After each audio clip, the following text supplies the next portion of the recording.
Hujan deras mengguyur bumi tanpa ampun. Kilat menyambar, menerangi sejenak jalan setapak yang berlumpur dan hampir tak terlihat di tengah hutan lebat.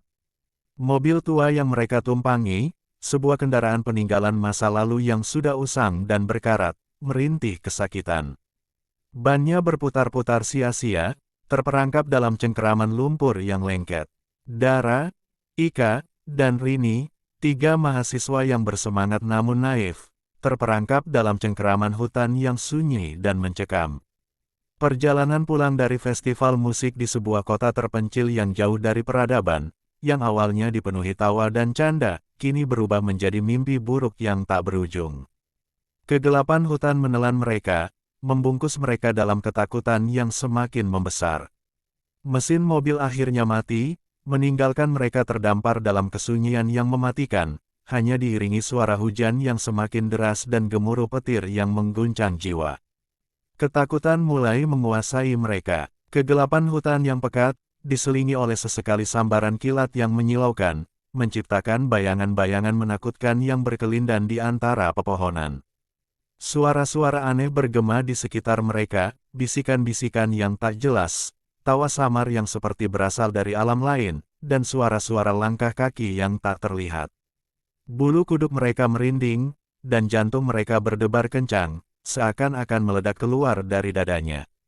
Di kejauhan, samar-samar mereka melihatnya, sebuah rumah besar, berdiri megah namun terkesan angker di tengah kegelapan.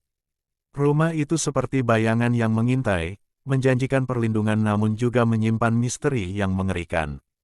Dengan sisa keberanian yang mereka miliki, mereka memutuskan untuk mendekati rumah itu, berharap menemukan pertolongan, meskipun hati kecil mereka berteriak untuk lari dan menyelamatkan diri.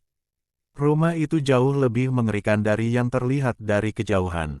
Bangunan tua bergaya kolonial yang megah, kini tampak usang dan terbengkalai. Catnya mengelupas, memperlihatkan kayu-kayu lapuk yang dimakan usia. Jendela-jendela yang pecah, seperti mata-mata kosong yang menatap mereka dengan tatapan dingin dan hampa. Bau anyir yang tak menyenangkan menusuk hidung mereka, bercampur dengan aroma tanah basah dan sesuatu yang menyerupai darah basi. Pintu besar yang terbuat dari kayu tua itu terbuka perlahan, seakan menyambut kedatangan mereka, meskipun dengan cara yang sangat menakutkan.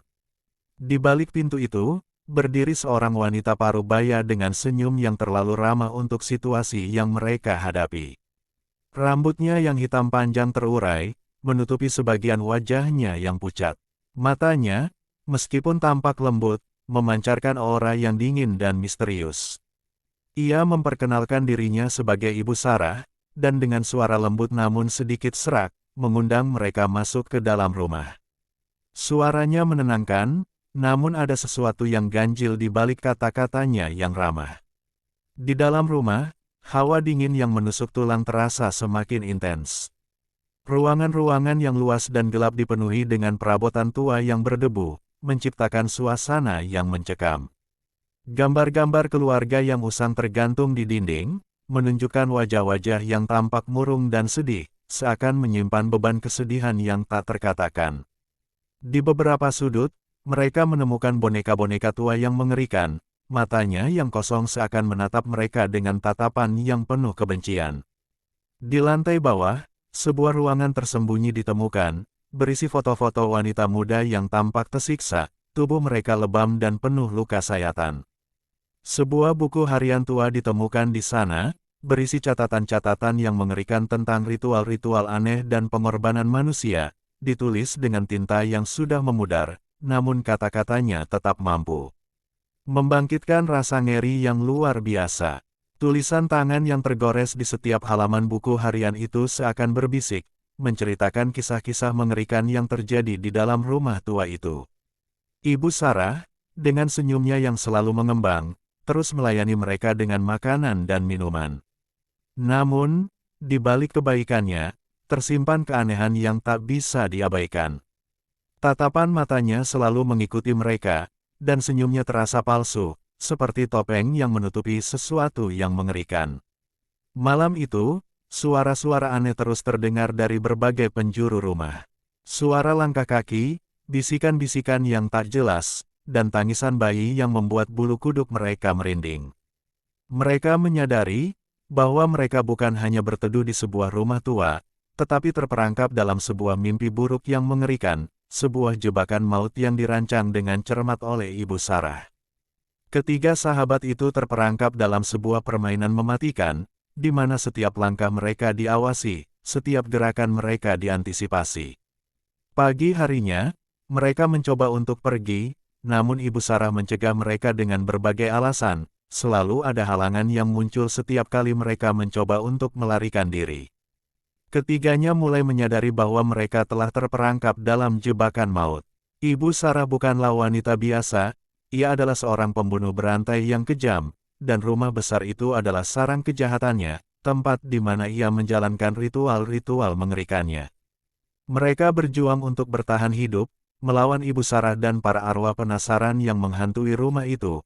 Arwah-arwah wanita muda yang menjadi korban kekejaman Ibu Sarah. Pertempuran sengit terjadi, dipenuhi dengan teriakan, darah, dan ketakutan yang luar biasa. Ketiga sahabat itu harus menggunakan segala kemampuan dan kecerdasan mereka untuk keluar dari jebakan maut tersebut, menghadapi kekejaman Ibu Sarah dan bayang-bayang kelam yang menghantui rumah Dara. Mereka harus memecahkan teka-teki yang rumit, mengungkap rahasia kelam yang tersembunyi di balik dinding-dinding rumah tua itu, untuk menemukan jalan keluar dari neraka yang mereka hadapi. Akankah mereka berhasil keluar hidup-hidup? Atau akankah mereka menjadi korban selanjutnya, bergabung dengan para arwah penasaran yang mendiami rumah tua yang mengerikan itu, menjadi bagian dari jejak darah yang tertinggal di hutan sunyi? Hutan mati itu menyimpan rahasia yang kelam, dan nasib mereka masih tergantung pada seutas benang yang tipis, di antara kehidupan dan kematian. Kegelapan menyelimuti, dan suara-suara mengerikan kembali terdengar.